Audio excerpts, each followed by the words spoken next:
Hello అండి. ఎంతోమంది కోరికలు నెరవేర్చిన ఈ పరిహారం విఘ్నేశ్వరుడు రైస్ బౌల్ పరిహారం అనమాట. దీనికోసం మనం దాల్చిన చెక్కను తీసుకొని మెత్తగా మిక్సీ పట్టుకోవాలి, పొడిలాగా చేసుకోవాలి. తర్వాత మనకి ఒక 8 కాయిన్స్ కావాలండి. అది ఏ కాయిన్ అయినా పర్వాలేదు. 8 కాయిన్స్, ఒక పావు సెరుకు లోపే మనకి రైస్ ఉంటుంది. రైసు, పువ్వులు, లవంగాలు, విఘ్నేశ్వరుడి విగ్రహము, ఒక గాజు బౌలు కావాలి ఈ పరిహారం కోసం అన్నమాట. మన కోరిక ఏంటనేది ఒక కాగితం మీద రాసేసి ఇలా మడత పెట్టేయాలి. ఇంట్లో వాళ్ళకి కానీ ఎవరికి చూపించకూడదు, చెప్పకూడదు. ఇదిగోండి, మన కోరికని ఈ బౌల్లో పెట్టేసి విఘ్నేశ్వరిని తలుచుకుంటూ మనకి ఈ కోరిక నెరవేరాలనేసి పైన బియ్యంతో కప్పేసేయాలన్నమాట.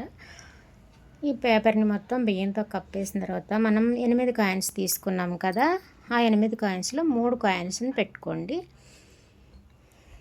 ఈ పరిహారాన్ని అష్టమి, నవమి, చవితి రోజు చేయకండి. మిగతా ఏ రోజులైనా పర్వాలేదండి. అది బుధవారం అయితే మంచిది. ఈరోజు సంకటహార చతుర్థి కదా, అందుకే నేను ఈరోజు చేస్తున్నాను.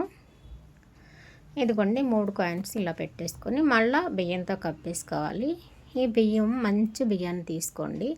ఇందులో పురుగులు కానీ లేకపోతే ఇవి మట్టిగడ్డలు విరిగిపోయినవి ఉండకుండా మంచి బియ్యాన్ని చూసి తీసుకోండి. ఇదిగోండి, పైన ఇంకొక 3 కాయిన్స్ పెట్టుకోవాలి. ఇంకా మన దగ్గర 2 కాయిన్స్ ఉంటాయి కదా, అవి కూడా మళ్ళీ మనం బియ్యంతో కప్పేసి 3 కాయిన్స్ని, ఆ 2 కాయిన్స్ని కూడా పెట్టేసుకోవాలి. ఈ పరిహారం చేస్తున్నప్పుడు మీరు అస్సలు ఏంటి చిన్న పరిహారాన్ని కోరిక జరుగుద్దా ఇలా అనేవి ఇవి నెగిటివ్ థాట్స్ ఏమి మనసులోకి రానివ్వకండి.